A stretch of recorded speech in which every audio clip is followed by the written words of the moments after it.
Hi there, I'm John and welcome back to my YouTube channel. And if you're new here, welcome. I'm John from Nigeria, and on this channel I review books. I do the singular book reviews, book tags, book hauls, everything bookish here. You can find it. And if you're a fan of singular book reviews, written reviews, I write for the website Life on Books, so I'll put it up here and you can check that out if written reviews from 1000 2000 words are your kind of stuff. I initially recorded this video the week before last week, and I was so happy it was going to be coming out, but then I was robbed.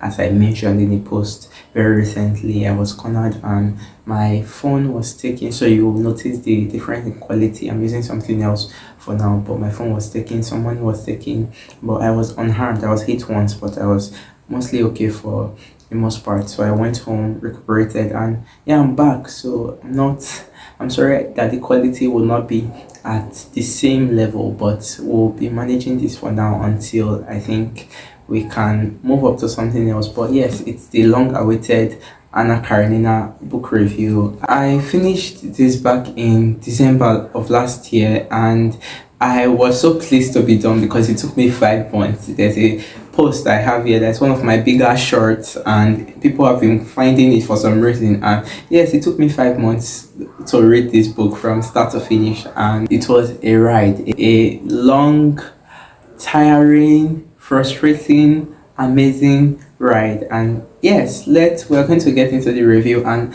please, I apologize for the way this book looks. I spent a lot of time with it, carrying it everywhere with me, from coffee shops to weddings. Yes, I took it to a wedding once. I just carry books with me all the time, and I could do better with managing my books. And I assure you that I do not usually have my books look like this. It's just this one is quite old, was already quite old before I was reading it. So this is the result. But yeah, let's get into the review so we do not spend time here, because the last video was an hour long. So although the novel is called Anna Karenina, we do follow a large cast of characters, a very large cast of characters. And even at the beginning, I kind of thought, okay, the approach will be following someone else, because it does not start with the titular character but someone else. But then we eventually get to see that, oh, we are following these different characters who are kind of like connected to each other either by marriage or by like family ties, know each other in the society, etc. So everybody, like the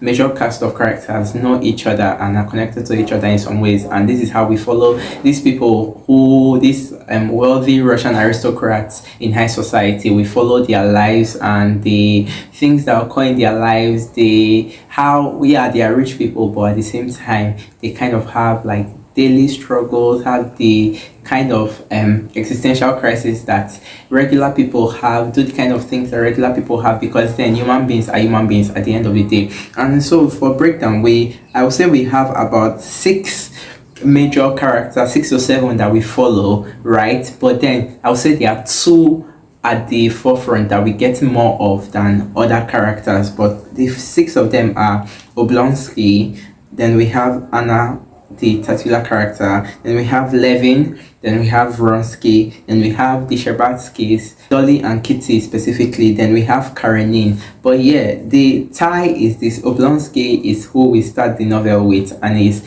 Anna's brother. The titular character is Anna's brother. And then we have Levin, who is Oblonsky's best friend. Then we have Vronsky, who is a military man in high society, and who Anna does enter into the relationship, the illicit affair with, to quote Taylor Swift. Then we have the Sherbatskys, Kitty and Dolly. Dolly is married to Oblonsky, and Kitty initially is to marry Vronsky, but then something happens and we'll come to that. Then we have Karenin, who is Anna's husband. If I were asked to describe Anna Karenina in a short sentence, I would say it's a grand sweeping novel that shows the complexities, the intricacies, the joys, the sadness, the ups and downs of the lives of Russian aristocrats, and explores like the human experience through their lives.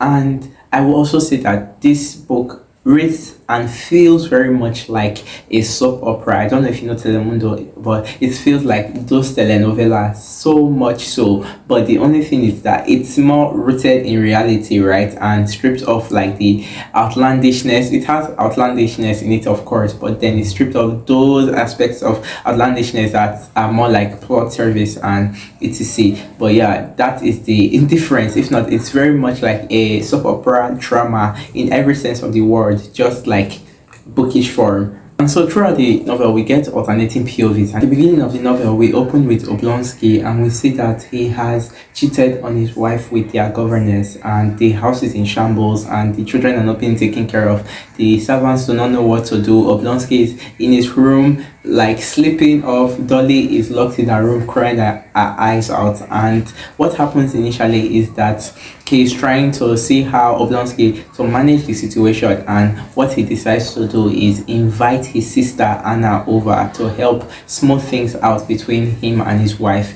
right? So that is really the first instance we get a mention of Anna, and where we eventually see her when she comes to be the peacemaker between Oblonsky and his wife. For Oblonsky, we'll say it's kind of like a supporting character in the novel, but he does show up a lot, being the brother of the main character, and we see he's loved by everybody, because since everyone knows everybody even in society knows him, knows that he's very respected, reputable, and everybody loves his charm. He has, how he's described here, that he has a quality that just makes people love him and they do not even know why, and that is it. But we also see that he's such a silly man, a silly husband, a useless husband, if I would describe him fairly, and a terrible father, just obsessed with money and just obsessed with acquiring more money and better positions. And you think it's to better his family's position, but it's actually to better himself in society and the pleasures he can afford. But moving from that, we then get Anna,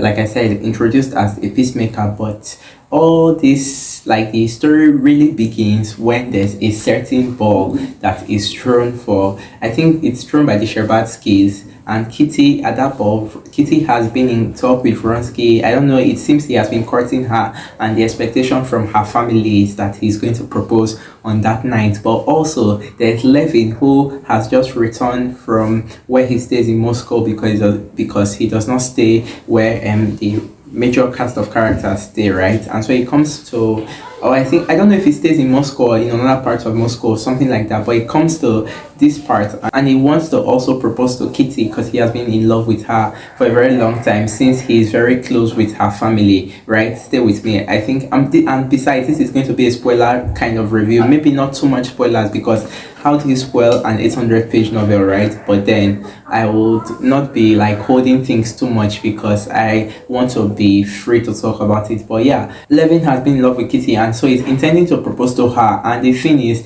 the family would prefer Vronsky for Kitty, and Oblonsky and Dolly would prefer Levin, because they think him like a more suitable and a more honest man than Vronsky, whereas Vronsky just has like his military status, he's wealthy as well, but it's like, it feels like it's more charm. But then at this party where there are set expectations, Anna shows up to this party and she crashes the party essentially, because Vronsky sees her and is unable to take his eyes off of her throughout the whole night, following her around and not proposing to Kitty anymore. And meanwhile, Kitty has already rejected Levin's proposal in the hopes that Vronsky was going to propose to her. And this, I think I would describe this as where the story really kickstarts, because this is where all the mess starts to fly about and happen. Because after this party, there's Anna with her husband. She stays in Petersburg, so she has to go back to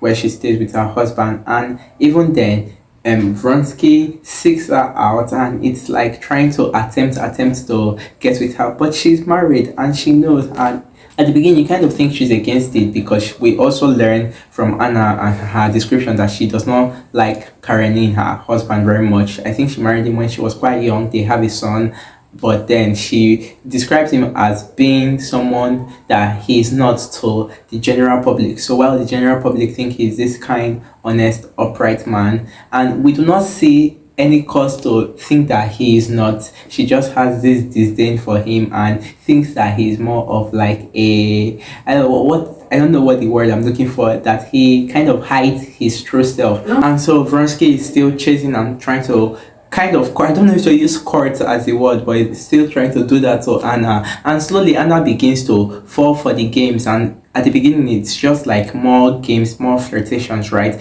And it's that party I mentioned where I say it's maybe like the focal point of the beginning of the story, not the novel. It's because it establishes, like it shows us also as the readers some of the major relationship and the ties that everybody has to each other, and the ties that will be formed from this party, because from that party we get Anna and Vronsky, then we get Levin and Kitty, which we will circle back to later. Just to cut to it, Anna eventually cheats on her husband with Vronsky. He has his way, and it's kind of like they fall in love, right? After all the hop and hop and hop and hop, they fall in love and they start having this affair on this side without Karenina's knowledge. But meanwhile, the society, even in Petersburg, there people respect Karenina, and because people have been seen things, rumors floating around that Anna is cheating on her husband. Karenina chooses not to believe it. Meanwhile, there's Anna, who her character wrestles with this newfound love that she has that is greater than what her husband has given to her, and that kind of like has revitalized her life, right? But she also wrestles with like the repercussions of this love because she has a son with Karenin. She is his wife in the society as well, so it's how she's looked upon and how it might affect her relationship with her son. So it's that internal struggle, but still she perseveres with her one true love. And of course, as we expect in stories like this, because it's quite a human story, there are grave consequences for it. The build is slow, and so we are getting like this insert of some things that do not feel so necessary, some things that feel necessary, and meanwhile we are jumping from POV to POV. So we are getting Oblonsky, we are getting Kitty, we are getting Levin, then we are getting Anna really at the first half of the book, right? So we are seeing Levin when he retreats back to Moscow to heal from his heartbreak, because Kitty has shattered his heart and he has sworn he is not going to marry again because of this heartbreak. And we learn of Levin's character that he is the sort of character that when something goes wrong, or when like something is about to go wrong or going wrong, he finds like a distraction for himself, and we'll kind of see this recur over and over again in the novel. He seeks out distractions as an avenue to forget like what has happened, forget like the pain he's going through, and so that's what he does. He throws himself into like this farm work. He runs a farm, so he throws himself more into the farm work while writing a book at the same time. But then we are getting Anna and Vronsky in their relationship. We get to a point where Anna decides to free herself in a sense. Her way of freeing herself is confessing to Karenina that she was indeed cheating on him with Vronsky. And we get one silly scene in this that I find so funny every time I remember it, and I do not think it bad, I just find it so funny and silly. It's when Anna, she does get pregnant for Vronsky eventually, and she's giving birth, and it seems she's dying because she's sick at the same time. And what happens is Karenina is over there with her, right? And then Vronsky hears about the news and rushes over to meet her, and in a moment while she feels like she's going, Anna tells Vronsky to hold Karenina's hand, and it's kind of like a thing, they are doing it for her. And I was going to go so crazy because I did not know what was going on. And she tells Vronsky to forgive Karenina, and she tells Karenina to forgive Vronsky, and I'm like, make it make sense. And then on the offset, we are getting Kitty also, who I like how Tolstoy explores like heartbreak, and he does it in this sense where it seems over dramatized, because Kitty is so heartbroken that her family they describe it here as her being sick, and so they move to Europe, I think, to see maybe for the summer or for a while, for her to go to like this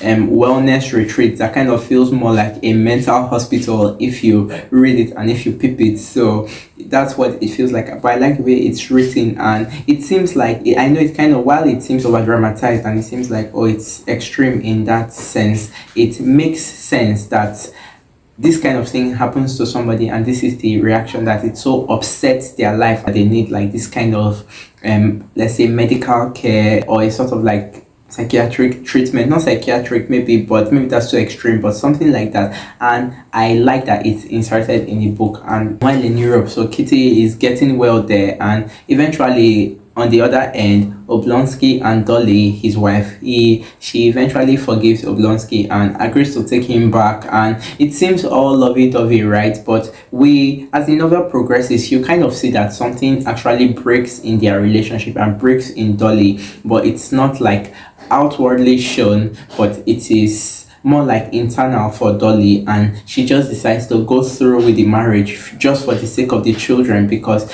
they have about 5 children, if I am not forgetting anyone, and we learned that some of them died even. So it's like, how do you deal with such a husband and having to deal with many children, because this is like the 19th century, like Russia, old times, and mother having to keep home, father having to work for the home, and having so many children pulling you at every corner, while yes, they are governors and the servants and everything, but then it still feels like she's the one anchoring the whole home. And her character is one of the ones that I found like the examinations with more interesting, and what she wrestles with, how it also examines motherhood through her. And I think I'll come back to this part of her examination on motherhood because it's in another part of the story. But moving back to Anna, we see that she's a very selfish character, and it's not just like selfish in a way of I love him, like this is giving me life more than being with my husband is giving me life, but it's the things it's that action she takes, right? But then it is the recurring actions, it's the kind of thought she has. She's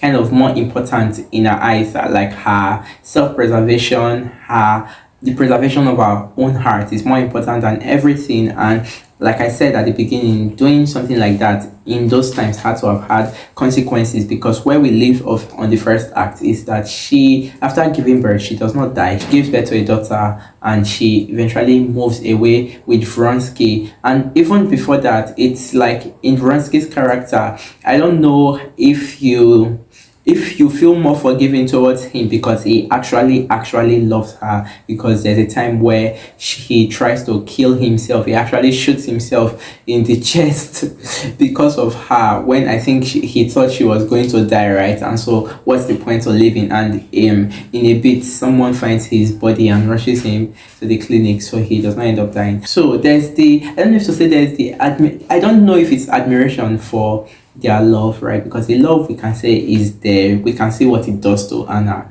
and how it kind of brings her back to life, but at the same time it kind of leaves her more confused, and it does make her make very selfish decisions, because by moving to Europe she leaves her son with Karenina, which is not a bad thing by any bit, and she knows this, right? But one of her very selfish actions is that she does this regardless, and because of that, Karenina decides to tell the child that the mother is dead. He develops this relationship with a lady named Countess Lydia, a very odd kind of Christian, but that does not feel so Christian relationship, but is Christian at the same time. But then it's how Lydia is kind of like the anchor for him in those times, right? And Karenin himself, he looks for what the best remedy for the child is, because we learned that the child is extremely devastated with the mother living, and so they figure the best remedy is to tell him that she's dead. And meanwhile, on going back to Levin, he's doing his farm work, he's doing his writing, but those are only like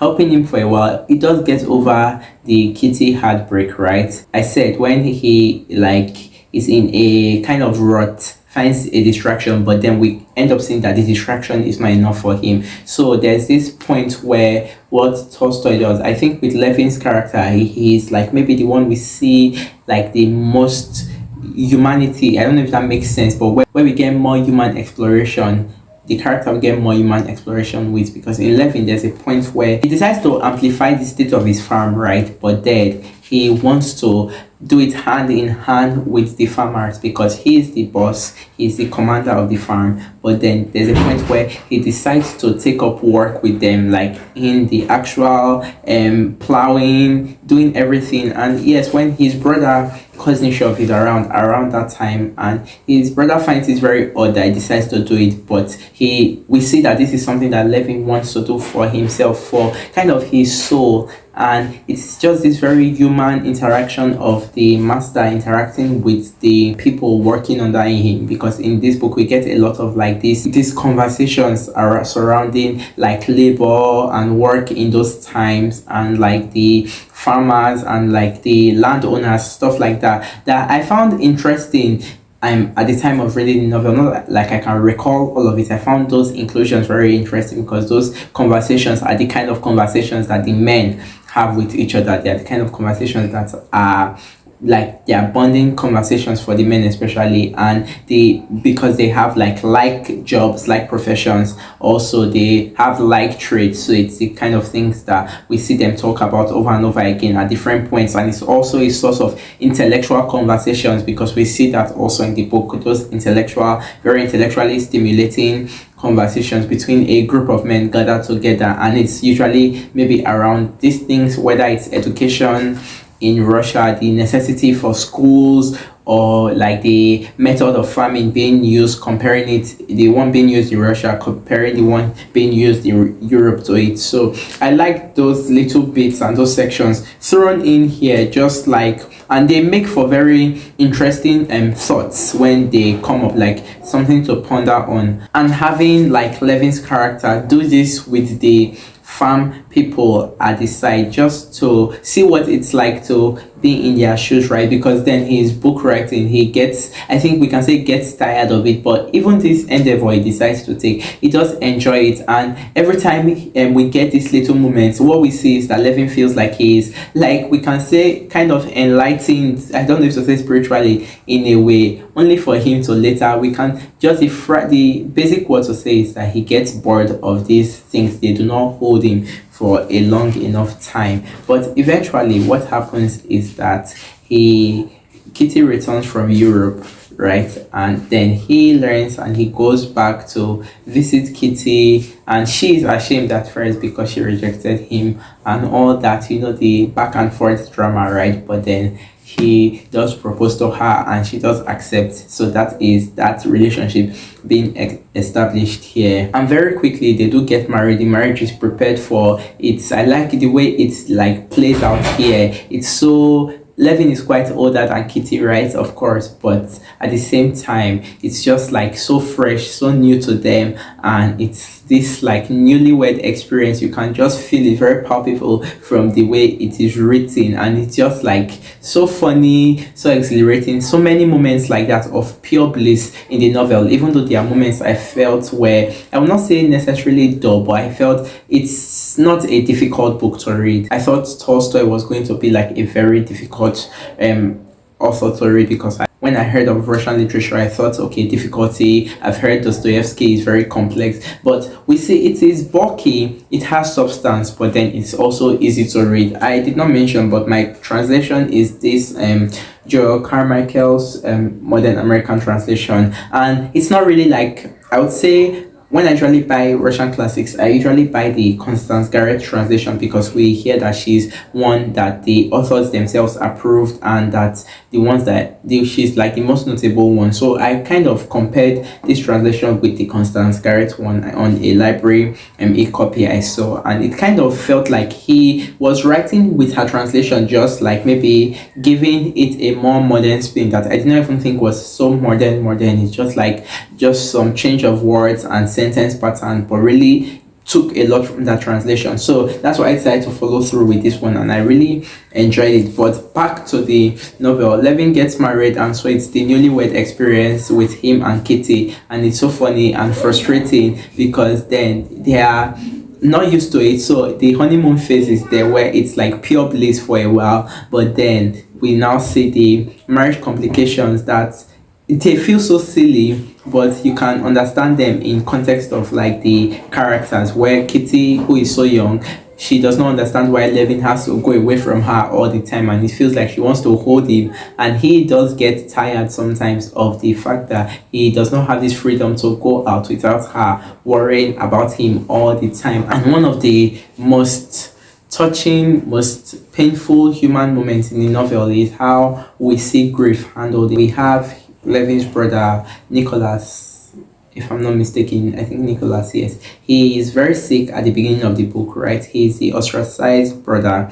They are a rich family, but at the same time, I don't think they are like, maybe it's like half brother or something thereabouts. So he and Kuznetsov, they are Nicholas's brother as well, but Levin is the closer brother to Nicholas, and Nicholas is dying, and he does go for a treatment in Europe, which Levin pays for. Then Nicholas also meets Kitty, but then they are not married, and so he does not really know that they have any interaction. And when he comes back, we see that he has gotten sicker, and in a very short time, he's going to die. And it's how Levin and Kitty go to meet him and to be there for him in his final moments. The way it's like it plays out is so painful, like this slow death. It's like waiting for death to come and it's not coming. And it's how Kitty, we just see her maturity from the heartbreak she suffers, and even coming back to Levin and how she helps him, she is there for him, how she holds him, and his brother becomes kind of her brother too, and how she's managing the situation, managing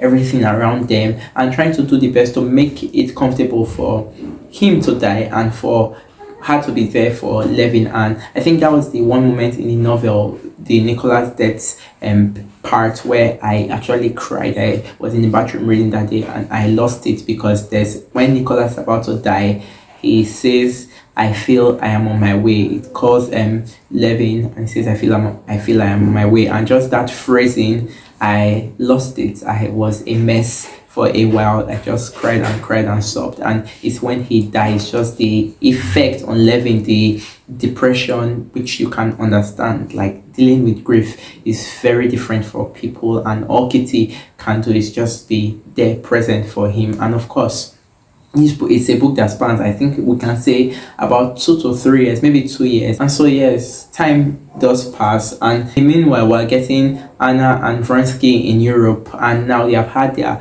final escape, but Karenina is refusing to give Anna a divorce. And they are now the challenges that arises in their relationship, because then it was earlier and they were so in love, but then when they run away together, it's like the facing of reality, because yes, they are still in love, but then if Anna were to have more children, even her child which she had with Vronsky was put under Karenina's name, because she was still legally married to him. And this is like like I said, the 1840 something, 1850 something, maybe 1860 something, and the divorce processes for marriages are very complex, especially when it's like the woman that cheats and all that. So it's so tiring, and that's one of the things Tolstoy looks at too. Not really the divorce part per se, but how the result of this scandal, it's two people who cheat, right?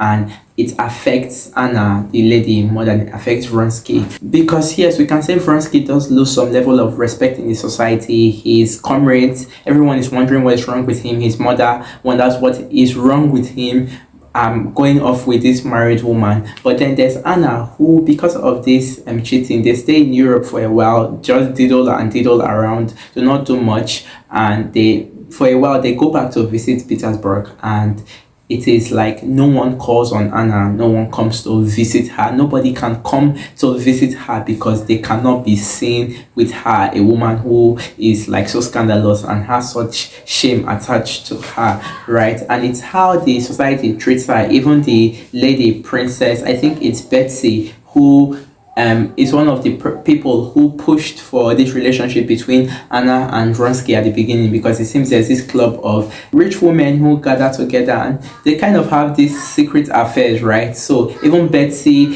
when she calls on Anna, barely stays like 10 minutes and just leaves, and it's like the damage done from the cheating is greater to Anna than is greater to Vronsky, but it's one of the consequences of what she has to deal with. And it's in this period where we also see one of her very selfish actions, where she willingly left her child, but now she wants to see her child again, because she wonders how he's doing, and so she tries to arrange with her brother Oblonsky to get the divorce for her from Karenina, but also to ask Karenina if she can see her child, and Karenina refuses on account of his lady Countess Lydia. And even in that time, we learn that the child has come so far, the work he has had to do mentally, the work that has had to be done on him mentally to get to where he is at the moment. And Anna still decides to go visit him,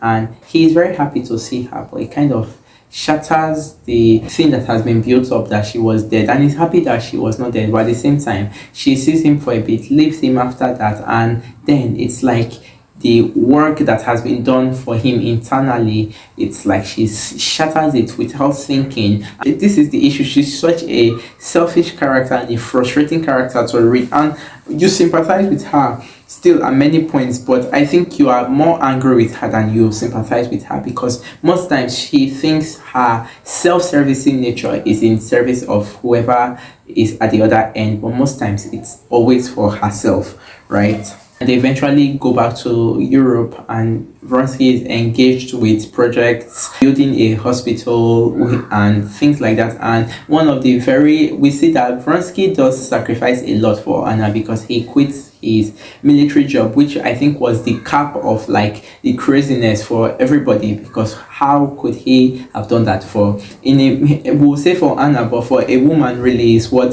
the idea that was being put forth, right? And I just like how everything, literally everything, it's high society, yes, but everything, every silly thing is put here. Every like basic experiences, marriage experiences, relationship experiences, these scandals, they are put in here, and it's just like the humanity to these rich people, it's like humanizing them. They are not like far above, they have similar problems, and that's like really one of the fantastic things about this novel, one of the things Tolstoy does, because I think Tolstoy was kind of a wealthy man, and it's just the way he bridges the gap between like wealthy people and the like human and humanness, and it's like they are not far above these things that happen to everybody. And I just found that very affecting in this novel, because yes, you are seeing them like people, you're not seeing them like rich people. I never once throughout my experience was thinking of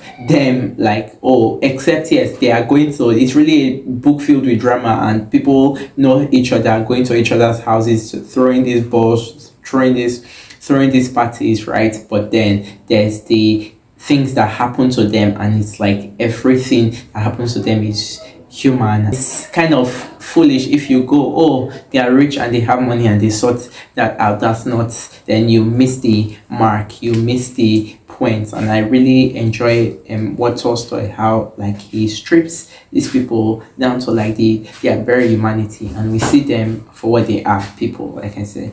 And meanwhile, on the Levin end, we do learn that Kitty is pregnant, and it is like the joy of Levin's life. It is the joy of Kitty's life. It's the first time for her, and they are expecting, and so it's the lead up, the anticipation. Her family is with her. There's a time even Dolly goes to visit her, because they now live so close to each other, so Dolly takes this trip to go and visit her. And that's one of the things I was going to mention earlier. It's how Tolstoy looks at like the woes of motherhood, but it's not really just motherhood. I think it's not motherhood in that time, it's the general woes of motherhood, but that's where the time period contributes to it, and just how the constraints feel extra, right? And it's like how it has been historically for mothers, where you have a child and they are like the sole purpose of your life. So we see Dolly, she's going to visit her sister, and she's in the carriage thinking to herself, what if she cheated with this young carriage man who was driving her? What if she did something, she said to herself, what if she did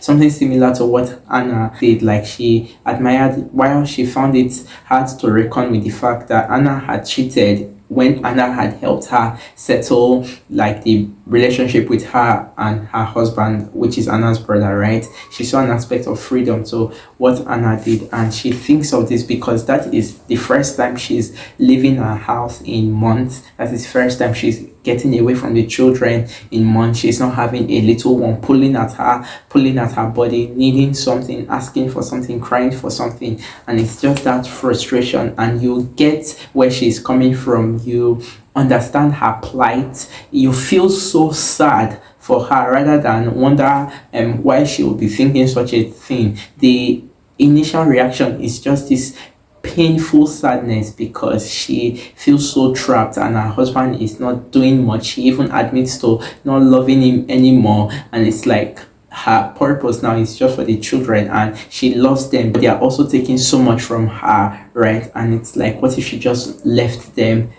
with this man? And like she says, she still has some of her looks, stuff like that, and it's just so painful and so sad. And I just appreciate the inclusion of like this part, this bit in the novel. But then even when she's going back, as we know with mothers, she wants to see her children, she misses them, she thinks the holiday has been too long, so she tries to cut it short and she wants to go back as fast as possible to see them. She was like, this one would need this one would need this one would need this for her hair. And it's just like the joys of motherhood as much as the woes it comes with. It is, most times you hear mothers, it frustrates them, it makes them very sad, it takes from them, but you get a lot of the times that they say it is more joyful for them. The like reward, the end result is just much more fulfilling for them. It is more of like a plus than it is a minus, and it's just the balance between that we get here. Meanwhile, we are seeing on Anna's end that her relationship with Vronsky, it's not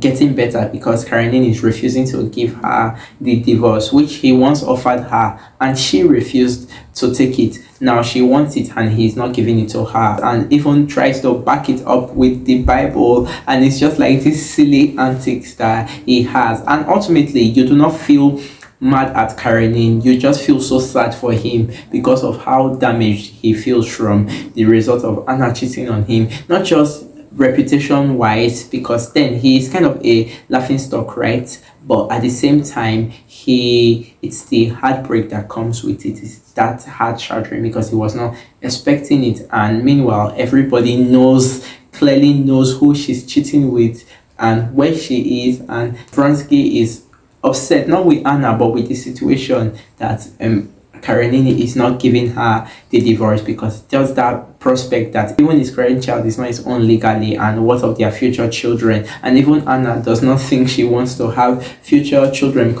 And even further down the line, Anna is frustrated that Vronsky goes out, comes back late, and Vronsky gets frustrated that she gets frustrated at this, because in his mind and in his description, he needs this space, he needs this freedom. It's like the contrast between the beginning of the relationship and the end, where he was pursuing her, and now a lot of time has passed and they are together now, living like husband and wife, addressing each other as husband and wife. And this rationalization of that thing that men desire for themselves, that freedom to go out. And of course, Anna wonders if he is cheating on her, and like if he still loves her. She is starting to spiral. She is literally the woman coming undone. And I also write it so well that you are so frustrated with her. I wanted to slap her at multiple points. To be fair, she was just taking me out in how it's just like the pain and yes, you feel sad and sorry for her, right? But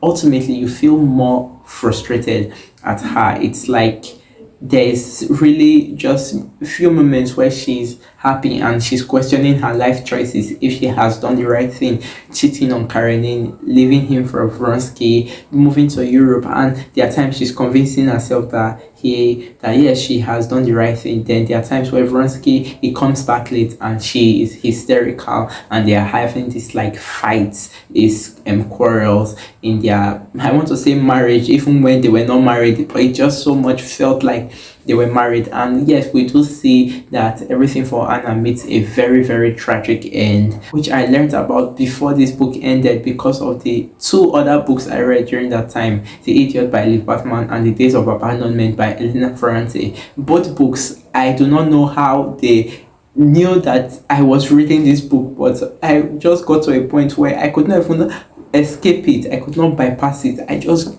got hit in the face with what happens to Anna in this novel, and how she gets hit by a train. And even with knowing that it is sad at the end of the day with what happens, with the kind of conclusion her life comes to, and how it's just like she just loses it so much that she takes this drastic action, because then it's better than being alive and having to worry about like all the things that were plaguing her. And even this singular action she takes, it's so sad for even Karenina, who was once married to her, and now the lie told to her child now becomes true. But then it most of all, it almost damages Vronsky to the point where I think he was going to kill himself. The restraint, his family takes back control of him. His mother really takes him back, and it is a struggle to get him back to somewhere of like mental capability, but he even still feels so much like a robot when we see him going off to fight a certain war at a point. And that is really where Anna's story fades away, and we get Levin, who I would say was the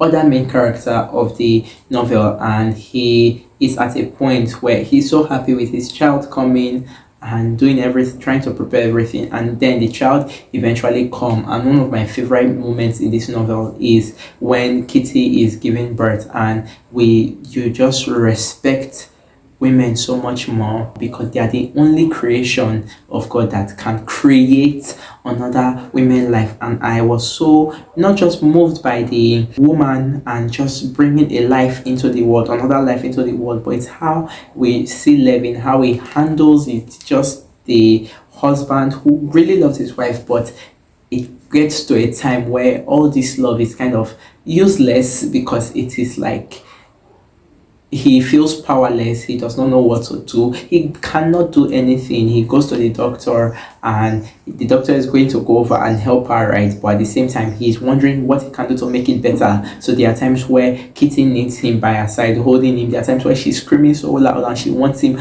out of her sight. And Levin, he's going mad. He's going crazy. He has never experienced something like that. And I don't know if this is how it is for every husband who has a child. And I remember once when my parents told of my sister's birth in church, right? And we learned that she had like the most difficult birth out of all of us because we are four. She's the last child of the four, so there were all of us were three boys before her, and her coming out on the day of the birth, it was from what they said, she was not coming out. The doctor was not seeing. They were pushing and pushing, and she had never used like an operation like the CS method to give birth because she always pushed natural. And so that day they were like, wait, we'll have to go to this, and we are Nigerians, and a lot of like we are Christians, and but not just that, we are also traditional. So like they were traditional, let me not say we because I'm far past that time. They were traditional, and they were not hoping for it to result to that. It was not off the table, but she did not want it to result to that, and she was trying, and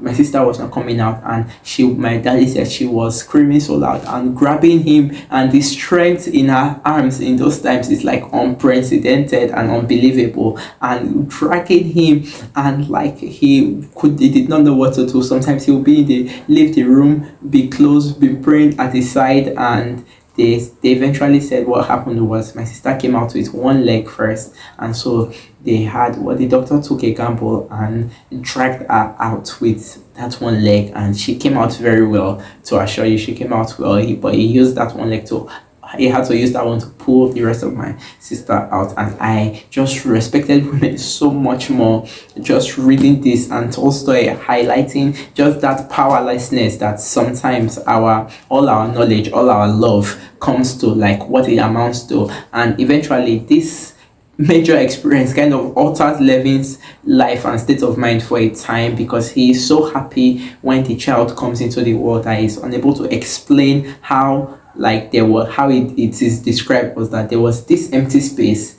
and suddenly every human being kind of like fills a space, right? So there's like an empty space, and then a human being is born, and that empty space is occupied, and he cannot rationalize how that is even possible. And I came from his wife, and he loves her so much, but it kind of throws him into one of his living things. But this is kind of the biggest, because it throws him into like this existential crisis. But also we are reckoning it coming a few months after his brother has died, so he loses a life, but he gets one life too, and it is just hard for him to balance it. And we get points where he is kind of suicidal, wants to kill himself, does not know what his life is for, does not know how to wrap his head around his life. And it's just like you get to that crossroad where you have everything, you have the money, you have happiness, you have a loving wife, but then something feels missing. Something is like you cannot understand something that there's this thing that is not just clicking in your life, in the world. And how we end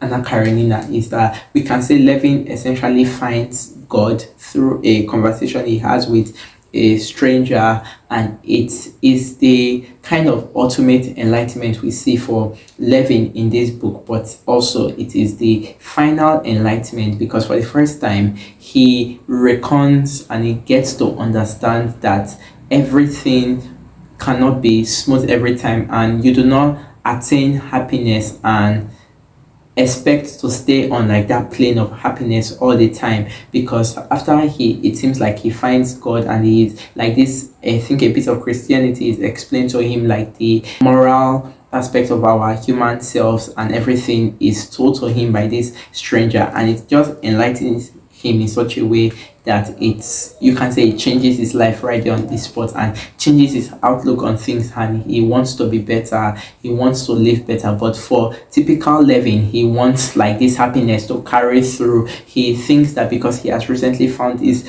reason for living, this like God factor in his life, he has to have everything smooth all the way through. He has to behave smooth all the way through. But only a few minutes after that, I think he shouts at his coachman Ivan, and he is frustrated that he has to go home. But at the same time, he's no longer sad and depressed, and he reckons that fact too, that he's not sad and depressed, but he just did this, and should he not be like so much better now that he has found God? And I think the note that this novel ends on hits me so much and affects me so much. It's one of the things that I think of from time to time. And Levin says, I'll go on getting angry at Ivan the coachman, I'll go on arguing, go on expressing my ideas inappropriately. There will still be a wall between the inmost shrine of my soul and other people, including my wife.